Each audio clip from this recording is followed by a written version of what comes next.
Alright, so the banner all of us have been waiting for, post selection for 2022, is finally here and it's coming out tomorrow morning. It does look that we were correct in our calculation of the votes on the 12 actual winners, and this in my opinion is a high valued banner that is definitely worth summoning on, and I recommend most people watching this video at the very least go to step 6 where you get your guaranteed 5-star character. But having said that, there are a few things we need to discuss. We're going to be breaking down every single character, so this video might be on the longer sides. And the first important thing to understand is that when this banner is going to be available. As already mentioned, it's coming out tomorrow morning on the 23rd and will be lasting until January 6th. The reason why this is important is that one, end of year is also going to be out while this banner is out. The end of year banner, which we're right now assuming is a 1000-year Blood War banner, that is going to be officially announced on the 26th of December during the Bankai livestream. So I recommend, even though this banner is worth summoning on, just wait a couple days. We're so close to the end of year banner, which is essentially one of the bigger banners of the year, and the last thing you want to do is spend all your orbs on here, have 0 orbs, and then they release something really exciting that you want to summon on, but then you just wasted your orbs on this particular banner. Which again, I don't even want to call it wasting, because the value for this banner is probably going to be higher than end of year.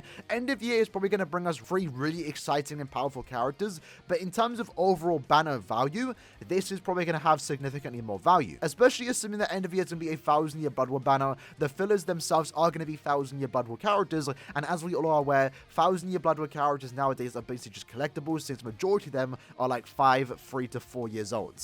Whereas this banner does feature some of the best characters from the year, so let's actually break down the banner itself. For starters, the step up formula. Unfortunately, this is following the anniversary type of banners where it's only 7 steps. Now, there are actually singles, and you can do singles if you really want to. Not really going to talk about those. We're mainly here to look at the multis. The first step is going to be free, and it's going to have a 4% rate. The more you summon on this banner, the more the rates are going to start to build up. There is a other pull rate though, keep that in mind. The featured pull rate is going to be one of these 12 characters. The other pull rate is going to include the characters that didn't get enough votes. So essentially, every other character on your screen right now. So even if you do get the other pull rate, it's probably going to include still a really good character that at the very least released in the last year or so. So essentially what I'm trying to say is that if you do get a 5-star, it's very likely to be a somewhat good / usable character. But as we can see is that as you summon on this banner, it's going to start building with the rate. Step 2 is going to cost you 150 orbs, and it's going to have a 5% rate. Step 3, 200 orbs at a 6% rate, and then step 4,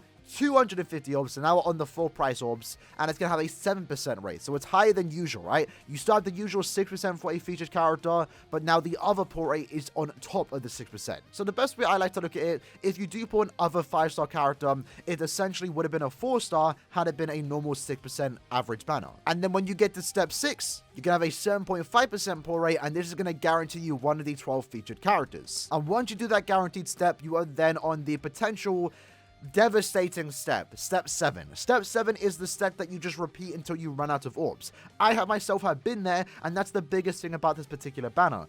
It's a great valued banner, like all these characters are great, but just like end of year and just like anniversary, there's no more discounts, there's no more guaranteed steps, unfortunately. Yes, we do have 8% rates, but these ones are really brutal. You could get really lucky here, or you could get really unlucky, and it can drain your orbs very, very fast. I've been there where I've spent like 8,000 orbs just to get one banner character, and it has been devastating. But at the same time, I have been on the lucky end. I've gotten really good pulls from this 7th step, and again, if you do get a 5-star, the likelihood of you just getting one good character is definitely there. So it really comes down to you if you want to go past step 7 and keep repeating that particular step. But for me, as someone that's more interested in end of year, I'm only going to be doing 6 steps, going to the guarantee, and then I'm calling it a day there. But with that said, let's actually talk about all the characters here, because there's 12 characters to go through, and all of them are really, really good. For starters, we have Christmas Orihime. She is a link sort character that's really good in epic raids. That's the only place you're really ever going to use the particular character, and while there might be better options out there, and people might use those better link sort characters to devalue the Orihime, the best way I like to look at it is that if you're going to be farming link shop potions and you want to just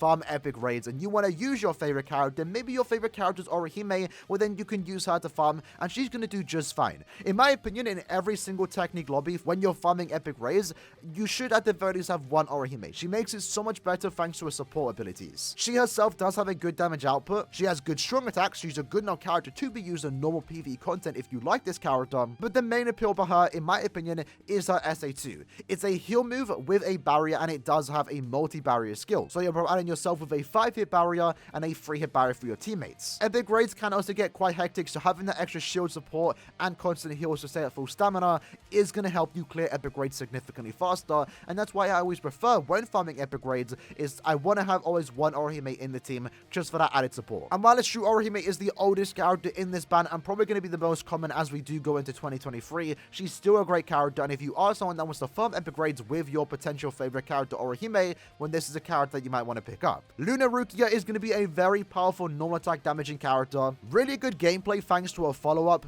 guard break, and the fact that she is a ranged NAD character with a high damage output. It's amazing when you play with this character. She has stats in reverse, so she's actually a good autoer, but her main value comes from her SA2. It's a boost attack, but in this case she does have the booster skill, so she's boosting your attack, focus, and defense by 43%.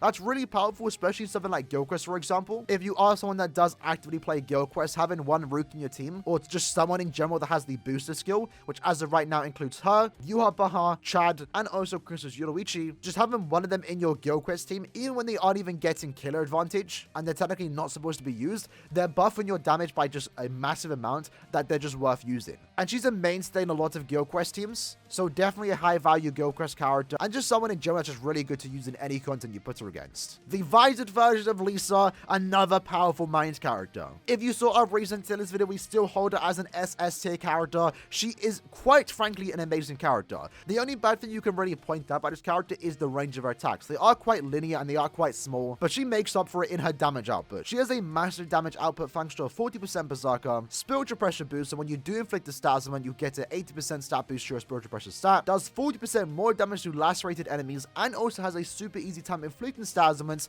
thanks to the fact that she does have an increased chance of inflicting stat summons against any heart enemy. With the fact that she can inflict paralysis and also lacerate, and the fact that she's also buffing your team strong attack damage by 20% if you are a Mind's character, she's really good for any co-op lobby. She's a great IT farmer despite her not increasing the drop. She's a good carry to use, and she doesn't really care about killer. She does have Quincy killer, which isn't ideal, but like I said, with the damage output that she does have, with the fact that she's constantly inflicting stat summons, constantly activating the spiritual pressure boost, she's a great character to use. And the fact that she's a premium character is even better, because if you get her now, there will come a time in the future where you get more dupes of her, and she's going to be an amazing character to use in any content you put her against. Swimsuit Isane is going to be another epic raid farmer. That's the best way to look at this character, because she does increase the amount of links or potions you do get, and also droplets, which is best farmed in epic raids. She has a really high damage output, and once more she is also increasing the team's strong attack damage by 20%, just like Lisa, so that's good in co-op content where you want to use her like in epic raids. And again, similar to Orihime, she's also a team supporter, despite the fact that she herself can do a lot of damage, especially on that SA3. Since she does have a charged strong attack, that charged strong attack is also a heal move, healing your team by like 40% HP, and that's really powerful. So the fact that she herself can do a lot of damage, increase the drop rates of links or potions and also droplets, increase your team's damage output, and also potentially always keep them at full stamina, that is a high valued character in my opinion when it comes to farming epic raids. Swimsuit Nelliel is going to be a super links or character and also normal links or character if you want to use it to farm epic raids. She once more also has a pretty high damage output with a 40% berserker, frenzy +1, and when you are at full stamina, an additional 40% strong attack damage. What I do like about this character is that she does have drain on all of her attacks, so given the fact that she wants to stay at full stamina to get that extra 40% strong attack damage, she has a pretty easy time doing that since she does have drain on every single attack. Very similar to Lisa, she does have quite small range on her attacks, which does, doesn't help her a tad bit, but she's still a good enough character to be used. Is a pretty fun character, especially if you are a fan of Nelliel. Having Nelliel in a swimsuit, especially with the usability that she does have, is always going to be something that a lot of Nelliel fans are interested in. But in general, she's just a good character to use. Is a super linkster character, so she is giving you extra super links or potions. And while it's true that she has technically been outclassed by someone like the hidden version of Ulquiorra, they both pair quite well since he does increase her damage output, and at the same time, she's a super linkster character. People are just willing to carry any super linkster character regardless if you're bringing Nelliel or Ulquiorra. So maybe if you're feeling lazy one day and you want to get carried, well, if you have Nelliel, people would gladly carry you. Having a look at our next character, we have 7th anniversary Ichigo, basically the best mind character in the entire game, a very powerful character with a lot of usability in guild quests, in epic raids, any content you really put him against, this Ichigo is going to be great. And that's mainly due to his strong attacks and also skills that he does have. For starters, damage output is definitely on the higher end, having 40% berserker with the spiritual pressure boost. So when you do inflict a stat ailment, you are getting that 80% stat boost to your spiritual pressure stat, but alongside that, having the distant AoE into a tracking vortex, constantly inflicting weakening and also paralysis, a very powerful combination, where if you do inflict a stat ailment, which again is very often he's going to do, the enemies are going to be stuck in place for 7 seconds and also taking 50% more damage. Alongside that, he also does have bombardment, so he's a very meta-defining character in guild quests if you want to try and get very fast clear times. And since he does have 2 killers, he has a lot of usability, especially again once more in guild quests, where essentially you can use him for 4 weeks of guild quests, and if you potentially have no other better option, you could potentially use him in more weeks of guild quests, just thanks to the fact that he does have the weakening, paralysis, and also SA2. Especially as a new player, that vortex SA2 is just a good way to keep the enemies in place, so your 2 sides that can do damage will then do a lot of damage and they don't have to worry about dying, for example. But that really only applies to like really early game players, maybe only first tackling guild quests. But the only bad thing I can say about this character is the SA1 is quite mediocre. But other than that, I mean, regardless of the bad SA1, a great SA2, great SA3, really good usability makes up for it in my opinion. I basically use this character anytime I need to use a mind character. He's quite toxic in Arena 2, but the main place where he does shine in my opinion is probably guild quests, since he can just nuke really hard, especially if you are someone that can get dupes of him. Cacao Society Grimmjow is going to be another super Linksaw character, so by using this character in either epic raids or in IT, you are getting the additional Linksaw potions, +5 Linksaw potions, and also +5 super Linksaw potions. So because of that, this character is already relevant, and yes, he has technically already been outclassed by someone like Uryu, for example, who just does IT a lot easier. Grimmjow's still good to have, and in my opinion, kind of shines more in epic raids since he has a really high damage output, with his frenzy +2 weakening, and also the fact that he does have a charged strong attack freeze, so that does allow you to clear epic raids really fast. So once more, a character with good usability, you can use them in guild quests, epic raids, and also to farm IT. After that, we have 7th anniversary Uryu, who in my opinion has the best gameplay in the entire game. No one does content better than him. That's thanks to his strong attacks having a beam SA1, a lunge SA2 with really good range, and also a full screen SA3, really fast activating strong attacks, constantly inflicting stat ailments thanks to his increased chance of inflicting stat ailments, and also frenzy +2. And keep in mind, he can also inflict drain and weakening, so you're constantly healing yourself back up to full stamina, you're constantly weakening the enemies, allowing you to be safer and also to do more damage. And then at the same time, really good mobility thanks to his extra flash step, long stride, and also the gauge effects, which recently did just get buffed. So when you do fulfill that gauge, you're doing more damage, your strong attacks are coming back faster, so then you can do even more damage, heal more, and just clear content significantly faster. Alongside the fact that he does have a debuff on the soul bomb, he's good in guild quests, good in epic raids, and also really good in arena. This character can essentially be used anywhere, and Uryu is a very powerful character.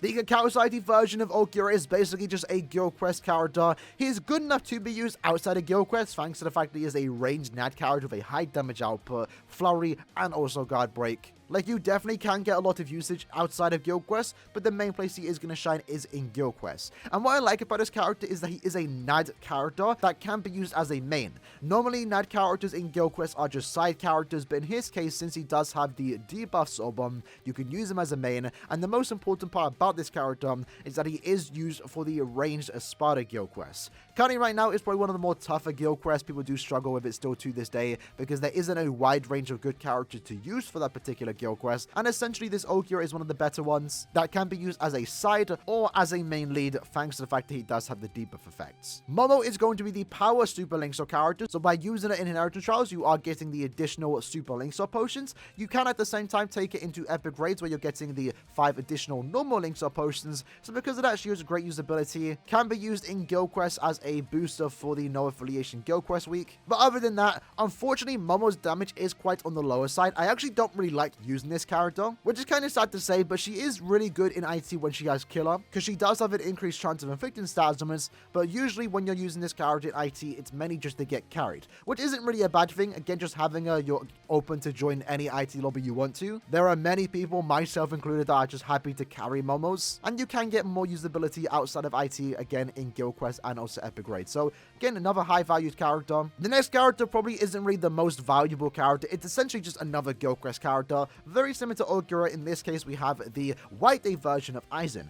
Can be used in normal PvE content, but he isn't as good, mainly just due to the fact that he is a melee NAD character. But he does have an Espada Killer, and he does more damage in Guild Quest, so once more, if you are struggling this time in the melee Espada Guild Quest, he's a good side just to ensure that you can do a lot of damage and clear that content a lot easier. But other than that, you're not really going to use him anywhere else. He's basically just a Guild Quest character. And then our last character to talk about is going to be the White Day version of Toshiro. Essentially, he is an Epic Raid farmer. Similar to Isane, a character that can do a lot of damage in Guild Quest and also increase the amount of links or potions and also droplets you do get. This Toshiro is also the same in the sense that he increases the amount of droplets you get, links or potions you do get, and he also allows you to clear Epic Raids faster. And that's what I really like about this character.